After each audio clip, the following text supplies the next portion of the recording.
Fala, pequeno pôneis, tudo bem com vocês? Eu sou o Natan e esse é o canal Física para P10. Estou aqui hoje para ajudar vocês do segundo ano com as atividades do PET, volume 3, semana 1. Diferente das outras semanas, eu não vou trazer um vídeo do conteúdo, uma vez que para resolver as questões eu vou ter que falar do experimento de Joule, senão ficaria muito repetitivo. Bom, então o que vai ter no vídeo de hoje, gente? Basicamente, a gente vai fazer as 4 questõezinhas do PET aí, as questõezinhas de 1 a 4. Bora para a questão de número 1? No famoso experimento de Joule de 1843, as pás eram movimentadas por pesos que caíam de uma certa altura. Sobre esse experimento, assinale a alternativa correta. Bom, o que é esse experimento de Joule? O tio trouxe uma simulaçãozinha aqui para a gente poder falar sobre ele. Nessa simulação, a gente tem um recipiente contendo água e algumas pás que são conectadas a um sistema que, quando duas massas caem, elas fazem essas pás girarem. De certa forma, essas massas aqui de 3 kg, elas possuem energia potencial gravitacional, uma energia associada à posição delas dentro de um campo gravitacional. Quando eu solto essas massas, elas vão perdendo, elas vão diminuindo essa energia potencial gravitacional, e essa diminuição na energia se traduz num aumento da energia cinética, uma vez que a energia total ela se mantém. Essa energia cinética nas pás começa a movimentar a água. E esse movimento da água, esse aumento na energia cinética da água, se traduz num aumento de temperatura. Então, de certa forma, a gente sabe que a gente consegue perceber que quando essas massas caem, o trabalho da força-peso realiza um aumento na temperatura da água como consequência final. Vamos ver isso funcionando? Então, aqui, a temperatura da água estava 14,5 graus Celsius. Quando eu solto esses pesos, as pazinhas começam a girar, transformando energia potencial gravitacional em energia cinética, e a temperatura da água vai subindo. Dessa forma, a gente consegue traçar um paralelo entre energia mecânica e energia térmica. A gente consegue traçar um paralelo entre joules e calorias.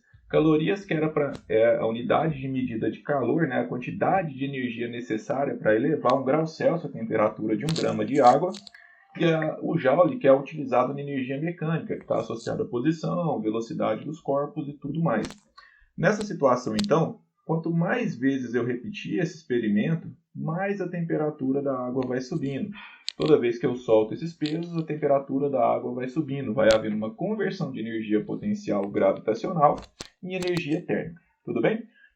Espero que tenha ficado claro o experimento de Joule. Vamos tentar resolver a questão aqui agora. Letra A. Os pesos forneciam energia potencial às pás. Não, né? Os pesos eles não forneciam energia potencial às pás. Eles forneciam energia cinética. Tudo bem? Eles movimentavam as pás. Movimento está associado à energia cinética. Então essa está errada. A energia potencial gravitacional é transformada em energia térmica. Sim, se a gente pensar na primeira energia que a gente tem energia potencial gravitacional. E ela se traduz num aumento, a diminuição dela se traduz num aumento da energia térmica. Então a gente pode entender que houve essa transformação aqui. Parece estar certo. Vamos ler as outras? À medida que os pesos caem, a energia térmica decai. Não, né? À medida que os pesos caem, a energia térmica, ela aumenta, né? Ela não diminui, tudo bem? A energia potencial gravitacional gera um aumento de força nas moléculas de água? Não, né? Ele gera um aumento de temperatura ou um aumento de movimento, de velocidade, de energia cinética. A temperatura, numa escala microscópica, ela é o grau de movimento da energia térmica das moléculas, né? Ela é o grau de agitação das moléculas, das partículas de um determinado corpo. Tudo bem? A energia rotacional é sempre igual à energia cinética de um movimento? Não, né? Eu posso ter um corpo se movendo em linha reta, que ele vai ter energia cinética sem ter essa energia rotacional aqui. Tudo bem? Então a resposta correta aqui é a letra B, porque esse sempre aqui não faz sentido. Então, letra B, resposta correta. Tudo bem? Qualquer dúvida, deixa nos comentários que o tio tenta ajudar. Bora para a questão de número 2? No experimento de Joule ocorrem várias transformações de energia. Cite os tipos de energias envolvidos nesse experimento e as conversões de energia verificadas por ele.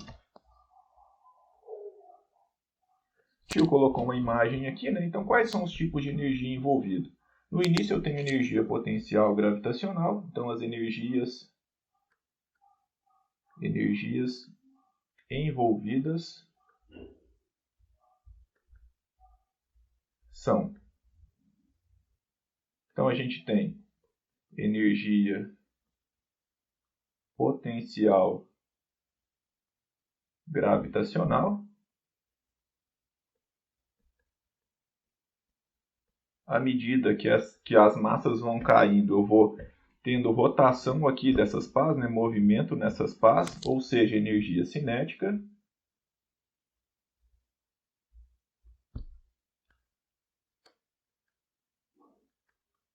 E por último, essa energia cinética aumenta a agitação das moléculas de água, que se traduz num aumento de temperatura, num aumento de energia interna.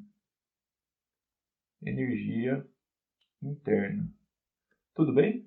Bom, então essas são as energias envolvidas e as conversões de energia. Então a primeira conversão que tem aqui é energia potencial gravitacional em energia cinética, né? Em energia cinética. E o segundo tipo de transformação aqui é a energia cinética em energia interna.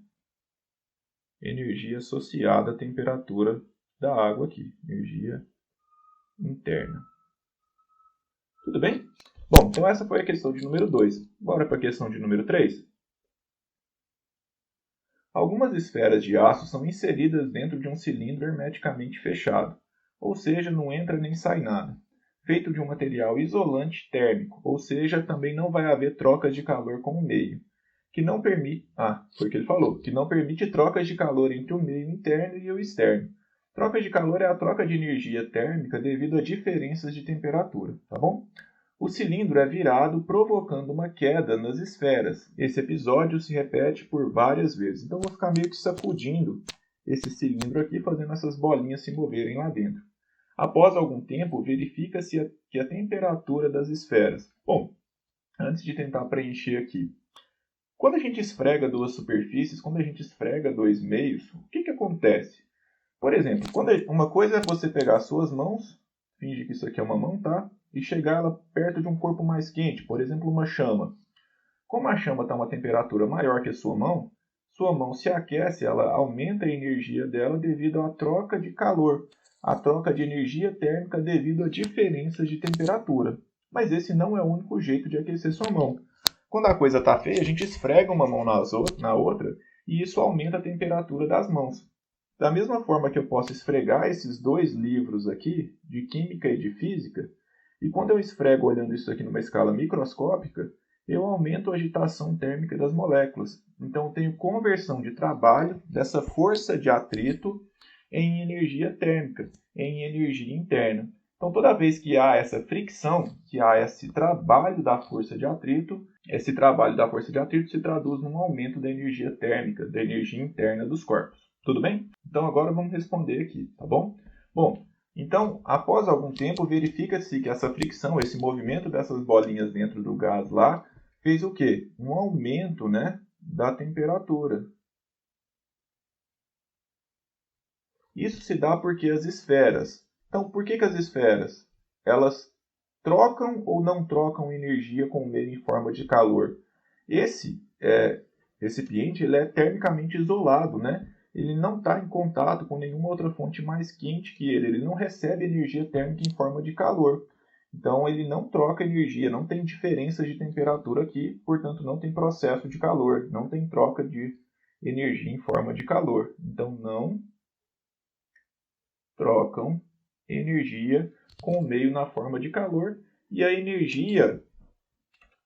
Qual energia que essas bolinhas têm? Né? Elas têm energia de movimento, elas têm energia cinética, energia mecânica aqui, tá bom? Então, a energia mecânica das esferas, a energia de movimento das esferas, a energia mecânica das esferas, se transformou em energia térmica. se transformou em energia interna aqui. Tudo bem? Então a resposta correta ficou letra C de coisa fácil. Tudo bem? Espero que tenha ficado claro. Qualquer dúvida deixa nos comentários. Bora para a última aqui então? Questão de número 4. Questão de número 4. Segundo a OMS, Organização Mundial de Saúde, um ser humano adulto deve consumir diariamente 2.500 quilocalorias, para que o seu organismo funcione bem. Sabendo que 1 quilocaloria equivale a 1.000 calorias e considerando 1 caloria igual a 4,2 joules, calcule a quantidade de energia em joules que deve ser ingerida diariamente para que o organismo de um adulto funcione bem. Deixe todos os seus cálculos na resposta enviada para o seu professor. Bom, galera, aqui parece complicado, mas na verdade é só uma regrinha de 3. Então a gente tem uma quantidade de 2.500 quilocalorias aqui e quer transformar isso para joules. E a gente tem essa relação aqui, tudo bem? Então 1 quilocaloria equivale a 1.000 calorias. Então o que a gente tem? A gente vai fazer uma regrinha de 3 aqui para resolver o nosso problema. O que a gente sabe? A gente sabe que 1 caloria equivale a 4,2 joules. Só que o que eu tenho aqui? Eu tenho 2.500 quilocalorias, não é? 2.500 quilocalorias, se cada quilocaloria equivale a 1.000 calorias, quantas calorias eu tenho no final? Eu tenho 2.500.000 calorias. 2.500 vezes 1.000. Tudo bem? Então, continuando nossa regrinha de 3, eu não tenho 1 quilocaloria. Eu não tenho 1 caloria. Eu tenho 2.500.000 calorias. Isso equivale a X joules, que a gente vai descobrir multiplicando cruzado aqui, né? Esse multiplica aqui, esse multiplica aqui, multiplicando cruzado. Então, a gente tem que o X é igual a esse número grandão aqui, vezes 4,2. Tudo bem? Fica mais fácil se a gente usar a potência de 10. Então, eu vou transformar esse número feio aqui em potência de 10. A vírgula está aqui. Ela tem que pular 1, 2, 3, 4, 5, 6 casas. Vou escrever como 2,5. Diminui 6 casas no número, aumento 10 casas no expoente aqui, vezes 10 elevado a 6, vezes 4,2. Então, agora é só multiplicar 2,5 por 4,2, a gente vai ter a nossa resposta. Aqui vai dar 10, que vai 1, 21. 4 vezes 2, 2 vezes 2, 4. 2 vezes 4, 8. A gente tem 0, 5, 10 aqui. 2 casas depois da vírgula lá em cima, 2 casas depois da vírgula aqui embaixo. Então, a gente tem que o x é igual a 10,5 vezes 10 elevado a 6 joules. Esse 10 elevado a 6, se a gente quiser ser chique, sofisticado, ele tem um apelidinho. A gente pode chamar ele de mega. A gente pode trocar ele aqui por mega. Então, a gente tem que essa energia que o ser humano precisa, ela é igual a 10,5 megajoules. Pode deixar com a potência de 10, pode deixar com zeros, o resultado é exatamente o mesmo. É só a maneira de escrever que fica diferente. Tudo bem? Então, aqui, escrevendo uma resposta, a quantidade de energia é de 10,5 megajoules. Tudo bem? Galera, esse foi o vídeo de hoje. Espero sinceramente ter ajudado vocês. Se eu ajudei, se inscreve no canal, deixa seu joinha, compartilhe com seus amigos, porque esse vídeo dá um trabalhozinho e contar com a ajuda de vocês me deixa muito grato, tá bom? Forte abraço para vocês, galera. Feliz Natal. Até mais. Tchau.